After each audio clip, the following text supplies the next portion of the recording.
So, hi, good evening, Ghazal. So, are you there? Right, I'm adding you to the stage for now, right? And we'll just Hi, wait for some Stephen. time. Yeah, Sure, yeah. So, let's wait for like 2 minutes and then we'll start our session. absolutely.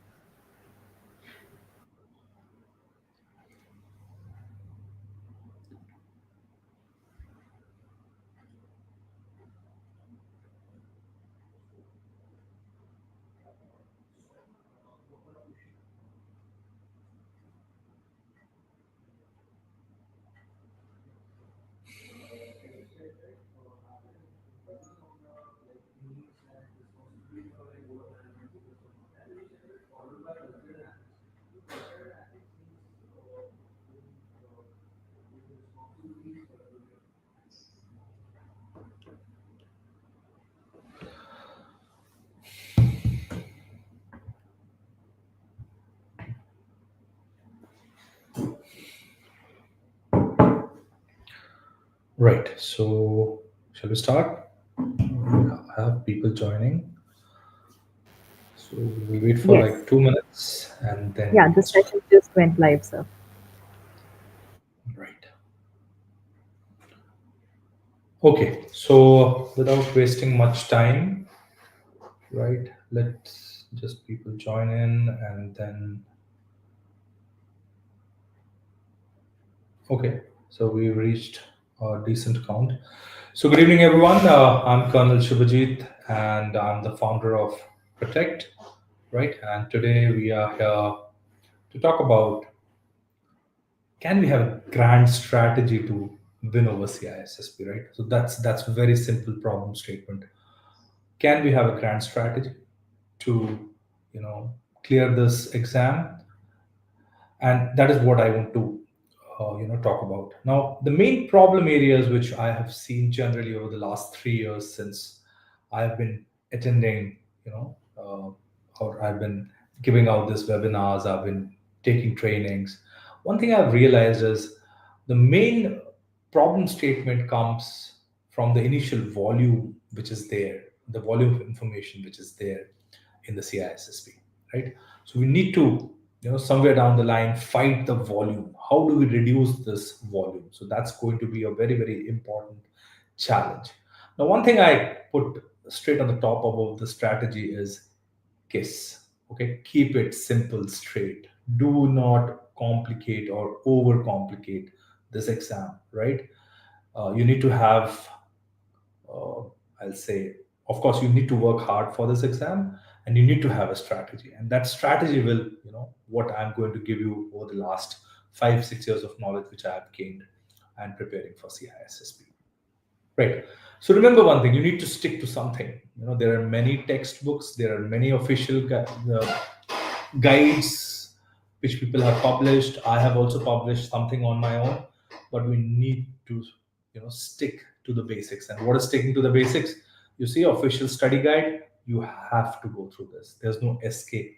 This is the holy grail of CISSP exam, right? If you want to prepare for this exam, you have to stick to this. So this is the official study guide by ISC2, the most boring book in the world, the most challenging book in the world, right? But you see the stars, 4.5 stars, right? Anyone, I will say, anyone who's passed this exam will swear that they have completed this book. Anyone who says, no, I have not done it, well, maybe the super intelligent, so it is probably the top 1%, or maybe they are lying. Okay, so I don't want to go there. I have personally trained people, and there have been people who have passed this exam in 17 days. We have just stuck to the official study guide. That's strategy number one. The first pillar of the strategy is stick to Cybex. Don't go anywhere else.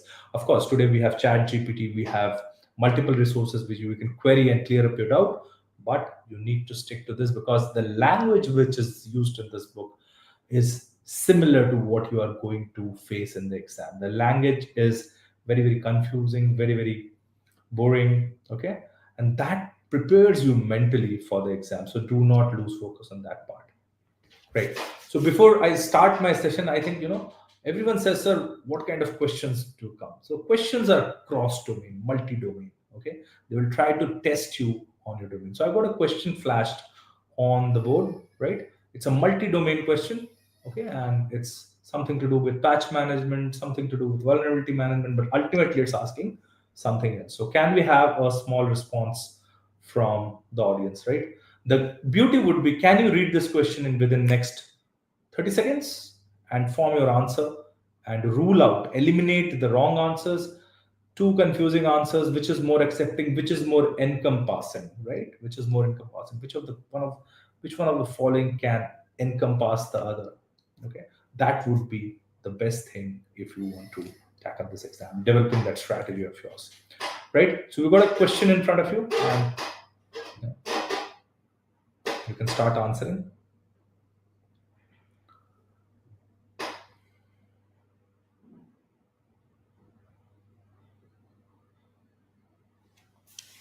So the question says, a critical legacy system in your company has a known vulnerability that could lead to data loss. A patch exists, but applying it might disrupt a uh, key business process and incur significant downtime, right? So management is hesitant to patch the system due to operational impact. Yet the vulnerability poses a medium likelihood of exploitation. Which risk response option is most appropriate in this situation? You can start answering this question, and then we will take on what's the logic, right? And what's the mindset that is required for the CISSP to get into the CISSP mindset. And whenever you answer a question, always give a reason. Why are you choosing the reason? Okay, what should be the reason? Always give the reason that I choose this answer because this is what I feel should be the answer.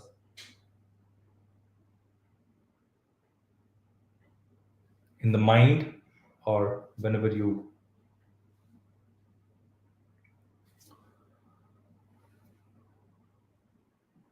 Okay, so one of the biggest, thing which you should prepare yourself for the CSS exam is reading in mind and trying to underline in your mind what you need to do.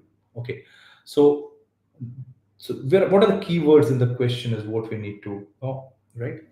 And then we will have a debate. We need to have a debate on this, right?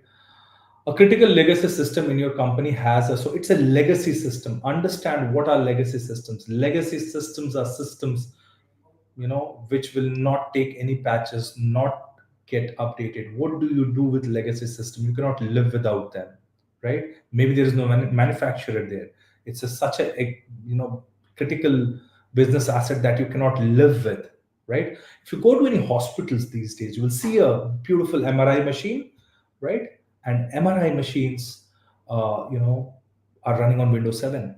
So 20-year back machine is working perfectly fine. It's a multi-crore equipment then, it's a multi-crore equipment now, and it's running on one single Windows 7 machine because the Windows 7 machine supports the MRI equipment. What do you do? Are you going to buy a new MRI machine? Vendor has gone out. What do you do with that? Right? So are you going to avoid the risk? So there is a very thin line between avoiding a risk and ignoring the risk or accepting a risk. Now, when do you accept a risk versus when do you avoid a risk? Avoidance is closing your eye. I said I don't care. Whatever is there, I'll keep running. If something happens, I'll see then. Right. So if you in this case you see that yet the vulnerability poses a medium likelihood of exploitation. It can let you exploit. Which risk response option is most appropriate in the situation? Risk avoidance, discontinued use of vulnerable system entirely to eliminate the risk. Okay. Are you going to do that? No, it's business critical, so you cannot. So A is ruled out. B is risk transference, buy cyber insurance. Well, no cyber insurance provider is going to give you cover, right? C is risk mitigation. Now, this seems like implement the patch in a controlled manner or apply compensating controls to reduce the risk. Now, if you see in this question, it's very clearly given a critical legacy computer. It might disrupt a key business process and incur significant downtime. Now, let me please tell me if you implement this and your compensating control do not work, what do you do? What do you do?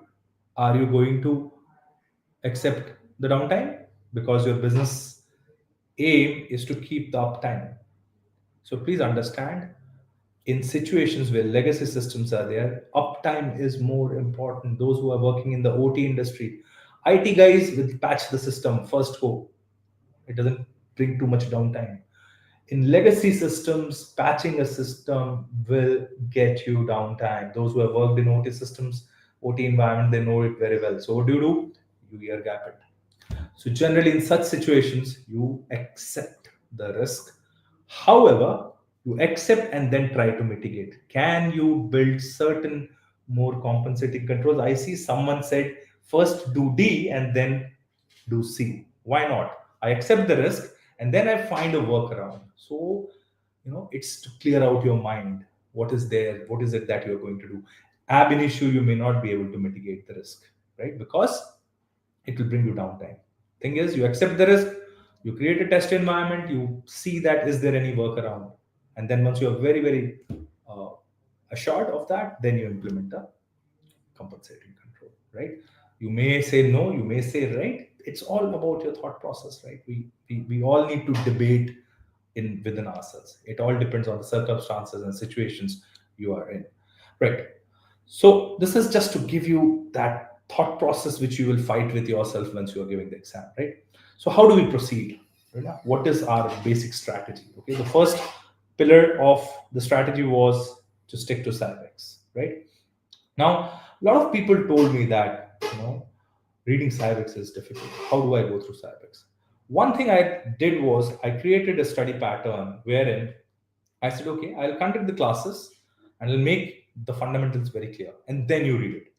And 100% of my mentees have told me that, you know, we found that very easy. Once we have gone through what you have told us, and then once we read the book, it made sense. So I said, fine, not everyone can, take personal coaching. So I said, what's the best way? Yeah, so the best way is to, so answer is D. Yes, in this case, I will take answer as D, Himanshu. Now, what what I can suggest you is you can visit my YouTube channel. Ghazal, can you drop in our YouTube channel link? Okay, and there I have put all my, one of the previous batches recordings in small sessions. You can see those small sessions, 10 to 15-minute videos, and you can then start reading Cybex. That will make your reading Cybex very easy, right? What you should do is you should mark key areas. That's very important. If you have a highlighter or something, you should mark those key areas. There's a lot of garbage in Cybex. You need to know which garbage to leave out. There's a lot of garbage which is trying to make you understand different concepts. If you know the concept, don't read the garbage. Just mark out the clear. Start marking the critical important areas, and those important areas I would have already, put a little bit of weight on in my YouTube sessions. Okay, right. Now, once you have done that, right, what is the next step? So next step is to do the 20 questions. As and when you finish Cybex, you finish the 20 questions behind those chapters. Okay. The aim should be to eliminate answers and find encompassing answers. Just what we did right now. Just simply do the chapter and the 20 questions from the Cybex 10th edition. Once you do that, a very, very clear, image will start forming out. In certain chapters, you will be scoring 80%, 90%, and certain chapters you will be scoring 40%, 50%. You will have very, very clear distinction of where you are lacking. And that's the most important part of preparing for CISSP. You need to know what are your weak areas. So the aim is, once you finish your first revision cycle, what are your strengths? Can you debate the concepts so that you know very well that next time when I do a revision, I don't need to see these concepts once again. The main aim is to find the weak areas, and weak areas is where the exam is going to test you. The exam is an adaptive engine, and that adaptive engine tries to test your weak areas. It will throw you certain very, very simple questions and try to see if your concepts are clear. If your concepts are clear, it will skip and go to the next, trying to find the next weak area. So the preparation model should be to keep revisiting your weak areas. That's the main strategy. This is pillar number three. Pillar number one, stick to cybex. Pillar number two, read. Pillar number three, identify your strength and weak areas. Right? So now I have one more question. Okay. Try to give a justification to your own self. Make it a habit once you're answering the question. Try to give a justification for the answer which you choose, right? You might get right, you might get wrong, but the moment you start debating with yourself, that's where your preparation starts coming. So I have a question flashed on the screen.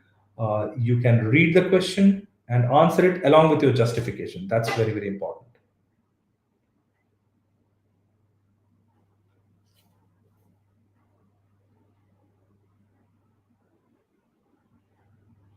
Okay. Time you should give yourself is not more than 1 to 2 minutes.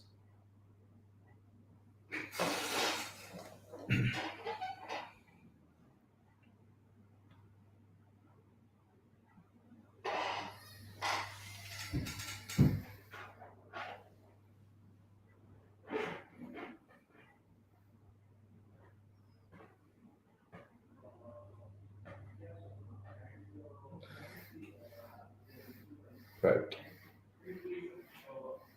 So we will have some answers to them. So you see, very close answers. What should I do? What I shouldn't do? Very, very close answers. Right? Shall I revoke the access? Of course, I will revoke the access. Okay. Require multi-factor authentication. Conduct exit interviews. Okay. Or enforce separation of duties so no single administrator can create new accounts without approval. Right. Okay. Okay. So now you see, an IT systems administrator was terminated for cause on short notice. 2 days later, it is discovered that so he has already left. So what? When should you revoke the access? You should revoke the access before, just on the time frame when he is leaving or about to leave. He created an admin account. Okay, created a hidden user account with elevated privileges. He granted elevated privileges and used it after termination to access confidential data. Now tell me, if you do this, are you breaching criminal law? Do you have understanding of what is criminal law versus what is civil law? If I go out of the organization and try to access unauthorized data in an unauthorized manner, I am actually doing a criminal, it is a criminal liability, right? So which administrative control? Now please see, you have to read. The question says very clearly which administrative control would have best prevented this security breach. Okay, immediate deprovisioning, is it an administrative breach? No. Require multi-factor authentication for any remote access to sensitive action, is it administrative control? No. Conduct thorough exit interviews with terminated employees to remind them of legal consequences. Is it a administrative control? Yes. Right? This is administrative control. This is not a technical control. This is not a physical control. It's an administrative control. It's a process control. It's a procedure control. Right? And enforce separation of duties. So no single. So all these things, are technical controls. So do you have that reading ability where the question is taking you? See, the question is taking you to an administrative control, and can you point it out? Most of you have answered this incorrectly because you left out that small word administrative control. Right? So there's an interesting question. I also did this question for the first time, right? Since I have been preparing these questions. Right. So what happens? This makes you, so once you've done this identification of weak areas and your strengths, and you're generally now, what is your process, where is it that you stand? So where you stand is this entire process should take you around 30 to 45 days. If you give 1 hour daily, 1 to 2 hours daily in your cab or in the bus or in the metro, or early morning, maybe just get a one hour read, Okay, this will help you in covering the entire book in next 30 to 45 days. That I can guarantee you. But you have to be consistent. Now, this is where the fourth pillar of the strategy comes. The fourth pillar of the strategy is you have to have a very, very strong consistency. If your work pressures, family, commitments delay your exam or delay your preparation. Okay, if you find a weak period, a lean period, these 3 months in my work are generally lean. Okay, but I never recommend that. Always find time for yourself. This is the biggest gift you can give to yourself. Why? I will come there. So the fourth pillar is being consistent. Okay, now what happens is at this point in time you have generally gone through the content.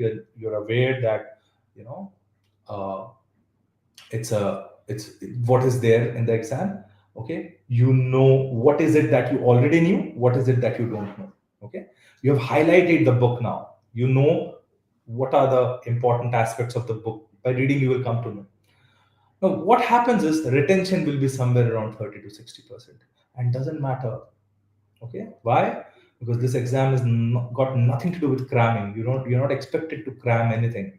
What you are expected to do is know. What you are expected to do is apply, right? Understanding and application is what will be tested. Okay, now, the revision cycle, when this gets over, the aim should be to get an exposure to the content. Why? Because the content is so huge. I have the book silence lying here on my table somewhere. It's so book. It's so demoralizing. So you need to spread this difficulty into a long period. You cannot finish this book in 10 days, 5 days, 15 days. This book will take you 30 to 45 days. Minimum targeting you should do for this exam is 90 to 120 days. Okay, that's what I give generally. First revision aim is to give the exposure. Obviously, you can't retain such a huge book, right? Okay, so what's next? The next thing on the strategy comes, the fifth pillar is your next revision cycle. Now, this is which is more important. You mark the book, you know what are the things. Now you need to reduce the core. Now, how do you reduce the core? Now, this is the most vehement preparation cycle for you. This is where you know what are your strengths, what are your weaknesses. You're trying to strengthen up your weaknesses. And that's where I have prepared my Cornell notes. Now, I found it very difficult at, when I was giving the exam, I had to make my notes with hand. There are a lot of people, a lot of you have my handwritten notes. It took me a lot of time. I said, look, with our busy lives, we can't do this. It's not going to be an easy thing for anyone to prepare notes. What I said, okay, fine, let me compile my notes, take help of AI, start making something which can help. And I'm so glad that these Cornell notes, which are free to use, Ghazal, you can put the link on the chat for those who need that, right? This has come in as a very handy resource for everyone.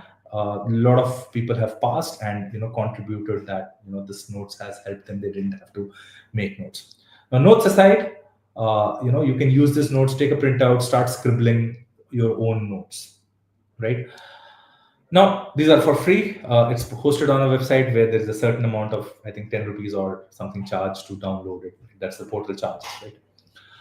Uh, the main crux of this preparation cycle is to go through official practice test. Now, official practice test is fourth edition. This is where your core preparation converts into whether you are, you know, ready to book the exam. Now, where is that indication comes? The indication comes when you're generally scoring on domain-wise test around 70 to 80% marks. You are ready to book the exam. Okay, without any cheating. The only person you can cheat with yourself. Don't repeat the questions. Just put the question. Just do the questions once. If you are scoring consistently 70 to 80%, that means you are left with only 30 to 20% revision, because 70% you are getting. 10 to 20% is what you will get. So now once you do this, right, once you do this, what should come through here is the next, right? So let's do a question. So this, from this will, there will be certain certain outcomes, and let's see what will be the outcomes, but only after this question, right?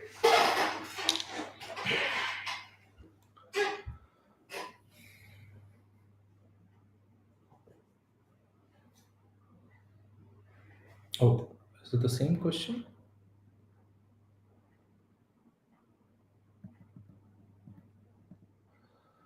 Right.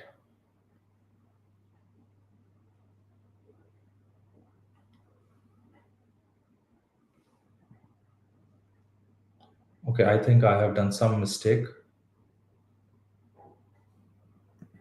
Hmm,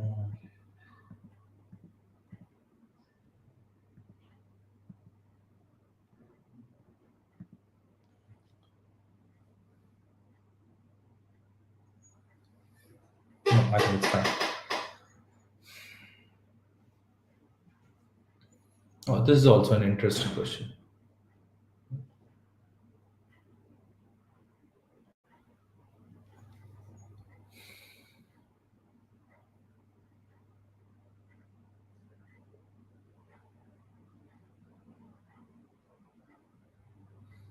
Sorry for this. Interesting question, right?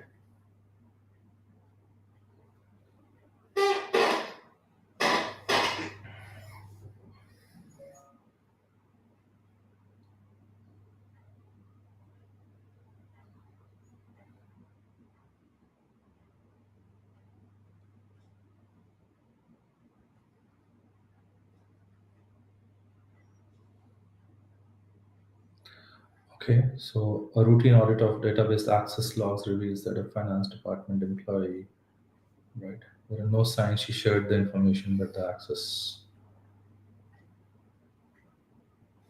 right? Shall you reprimand her publicly so that she becomes a better employee? Okay, will it ever happen? Okay, or terminate the employee? Are you going to terminate the employee for a small mistake? Right? Report the employee's actions to law enforcement. Is it a criminal law? It's not. It's a mistake. It's not an act of omission. It's an act of commission. Is it act of commission or omission? You have to check that. So it's like an act of omission by mistake, right? So mainly you have to check out why did she have the broad access, right? So that's how you come to the reasoning, right? So now what should happen once you have done the second revision, right? Once you've done this second revision, where this is where you need to now have the SWOT matrix in place. So the SWOT matrix is basically strength, weakness, opportunities, and threats. So you now by now know what are your strength areas, what are your weaknesses, where are your opportunities, and where are your threats. Convert weaknesses into strengths, convert threats into opportunities. That should always be the motto in your life also and in this exam also. Now here you need to outcome of the second revision will be you will have a very very clear indicator whether you are there or not, right? If you're scoring 70 to 80% marks, you're generally able to debate all the concepts, you are there. You know, now you only strengthen your weak areas and you further strengthen your strong areas, right? Now this is where you have finished roughly 60 to 70 days of preparation cycle. Okay, you need to further strengthen your weak areas and you will now strengthen the strong areas. By this time you will have adequate exposure to all the terminologies, least privilege, need to know, SSO, all the common base forming requirements of security. Aim is to keep zeroing in on your weak areas, keep reducing your weak areas. Now this is also where the sixth pillar of your strategy comes in. Your notes size should reduce. Your size of the notes should reduce. It should become roughly 6 to 10 papers every domain, right? So that 8 to 10 days before the exam, you can just refer your notes and the key points are there. Now, my generation, we had a very good habit of writing, so I always wrote. Present generation can do digital notes, whatever suits, right? There's no hard and fast rule. Now, this is where you get the exam booking indicators. Your second revision, is your exam booking indicator. You can book the exam with great confidence, 30 to 45 days from this particular, event horizon. So this is the event which tells you, okay, this is where I have scored 70 to 80%. This is an indicator that I'm generally aware of the concepts. I'm scoring Now I should only focus on strengthening my strength areas, strengthening my weak areas, right? On CISSP is going all around your head. You have to become a little, I will say, uh, compulsive in your mind to, do this. So yes, Jackal, yes, you should. Your reflect exam is on second. Just started doing the question, no harm. You can reduce the timelines. There are people who reduce the timelines, but indicators are this, right? So if you're thoroughly prepared, everybody has a different kind of a preparation cycle, right? So there is a question from YouTube that, my exam is on second. So I'm saying that doesn't matter. You can do two domains per day, and next 4 days you'll be able to do the SciPix fourth edition, right? Okay. Now it's a broad cycle, right? I had a lady named Bhavika who did all this 90-95 days preparation in 17 days, to be frank. Though she had read the Cybex once, that means in 17 days she could do this cycle completely and pass the exam. But keeping your work, keeping your personal commitments, it's good to have 30 to 45 days from this particular day book your exam. Now you are on your own. Nobody's going to, put your hands. You're on your own. You have to read. You have to dive deep. You might take some leave from your office just before the exam, right? This should put in picture. Now, most of us would have done a lot of certifications. CCNA would have been one of the basics. CCIE would have been the basics. Okay, we would have done certain other certifications, right? Now, this exam is unique. I have done it myself. I've done CCNA, I've done CompTIA, I've done AWS Solutions Architect. It was a good exam. But somewhere down the line, I could go through dumps and I can go through certain pre-questions and shape my mind, right? This exam is completely dependent on how you apply yourself. Though AWS Solutions Architect were also, but there were a lot of things, dumps available, or I'll say a lot of exam type questions available to pass that exam. This exam doesn't give you that ability, right? So what are the truth about this exam? Let's be very clear. There are no dumps. No matter what who says, there are no dumps. No question bank. No question bank. You will not see any question bank or questions from exam question bank coming into the exam. No way. The nearest book which comes to clearing the concepts is Cybex, okay, and the practice tests, okay. But a good mentor definitely helps, and you can go through my good YouTube channel. Detailed videos are there. Almost 60 hours worth of video is there. You can go through my channel and you can uh, refer to that, right? So this is I wanted to cover on my strategy part, right? And the stats needs to speak, the numbers speak, the KPIs always tell you what you need to do. So in last 1 year or so, okay, 18 months or so, 252 students I have mentored personally, out of which 53 people booked the exam, 52 passed, one passed today morning, one passed yesterday, and there was one who has failed in the last 30 days. I know I will make him also pass, right? So that's all from my side. I conduct, a monthly session on CISSP on the weekends. We're starting with a new batch sometime in, I think, next week, and we have the enrollments open. If you are interested, you are welcome, right? And I'm open to question answers and taking your doubts. So we have roughly 12 minutes, and I'm ready to take on some questions. So you can chat it out, and I can take on the questions. Thank you. So, why is this exam required? Any information in cybersecurity professional will tell you that this exam has definitely given them edge in their careers. There's no doubt about it. Professionally uh, and otherwise also, right?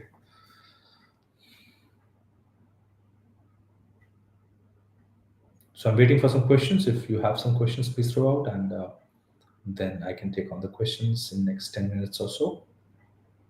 You can type it out on either on the YouTube channel or on LinkedIn Live.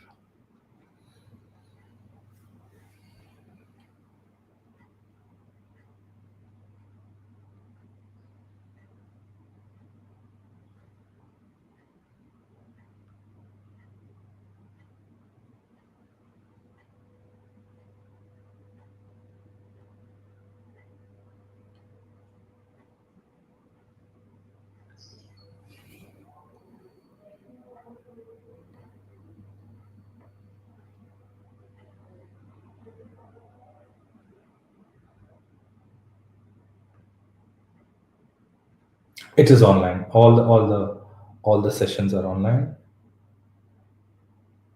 Book you will have to read. There is no escape from reading the book. But yeah, I definitely do that. Make it easy. But book reading, anybody who says I've not read the book, only just done your videos and passed, sorry. We can find alternative strategy, but yes, you have to read the book. No, it'll you cannot pass this exam uh, by giving mocks. How long is the mentorship program? Lifetime. Okay, all my students are lifetime. Mentorship is lifetime, right? How many hours required per day? I will say 1 to 2 hours on weekdays. Weekends 4 to 5 hours. Yeah, that should get you through. Yes, you can do the ninth edition, and whatever the additional chapters are, those chapters you can whatever additional topics are, you can find it from the ISC2 syllabus and do it. Right.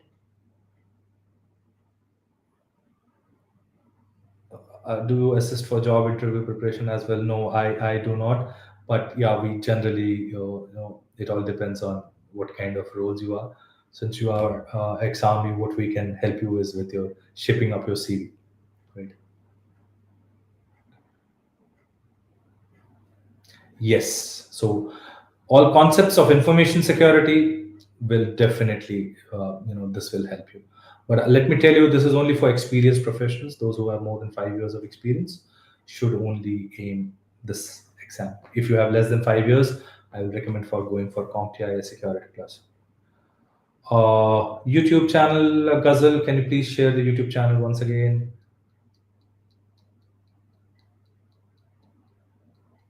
So see, Akshit, I generally recommend 3 revisions. Okay, not less than 3 revisions. You can easily cover this. You can cover these 3 revisions within 90 days. So first revision around 30 to 45 days. Second revision around 15 to 20 days. Third revision around 15 to 20 days. Okay, then you take 10 days, give and take, for your practice questions. Right. So roughly 90 to 120 days is what it takes to do 3 revisions.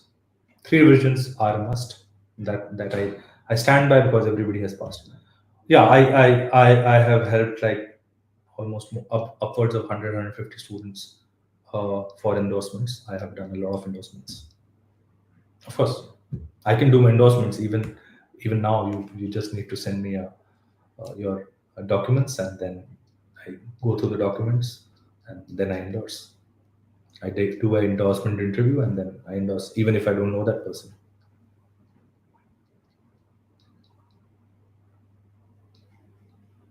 Right, Keshava, I think I hope I made your point clear. Any other questions?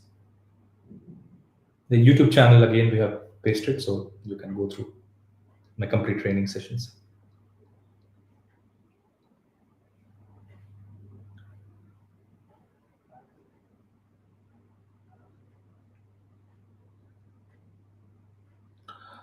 Right, so we are, I think, no more questions. Right, thank you so much. I hope I've done my CISA. Still required to do CompTIA academy. Well, still required to do. No, no, no. So how much experience do you have, Rakesh? If you have 5 years, then you are good to go. Even if you have 4 years, you are good to go.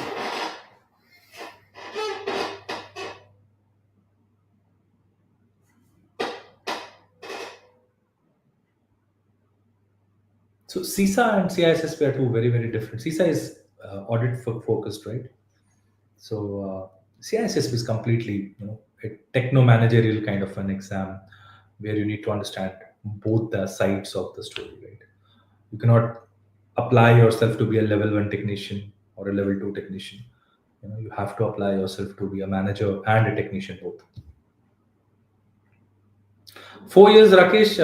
I will recommend get some more experience, maybe 5 to 6 years, then go for it. That would be better, unless you feel that you are ready. There are one of my interns passed this exam. He's not even have a job. Right? Also, timings are suitable for this batch, the evening batch. The timings are suitable for US and Canada times. Right? So this batch, evening batches generally suit the CST timings. All network security guys should jump in. You should. I was a network guy. I've been a network guy all my life. I did my CCNA way back 2003, right? Network guys are the best to jump into this. All 100% of people who had CCNA with me have passed this exam. The fundamentals of networks is what makes the internet, going. So network is the core. But Rakesh, no hard or fast rule. If you feel, you go through the session and you see, okay, you go through my YouTube channel and say, oh, this is something which I can do, go ahead. Why not? So evening batches, we have all the students from generally from US and Canada. So those who are in the CST time zone uh, can join. Right.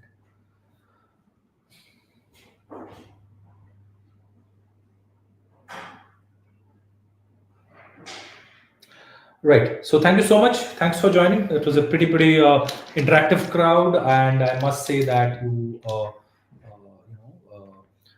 dedicated. The aim in this exam is to get dedicated. If you don't get dedicated, it's a waste of time.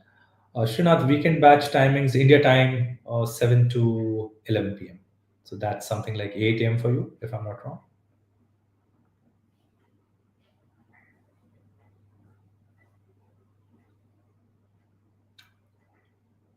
Those who are based in India, for them it is 7 to 11 p.m. US, Canada would be 8 a.m.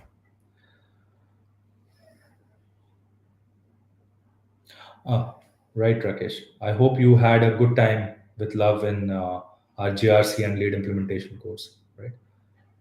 It's practical, hands-on, right? We only do hands-on stuff. Right. Thanks, Junath. Thank you so much. Right. Take care. Bye-bye, and see you all there. Right. Any feedbacks, you can reach out to me. And thanks for your support.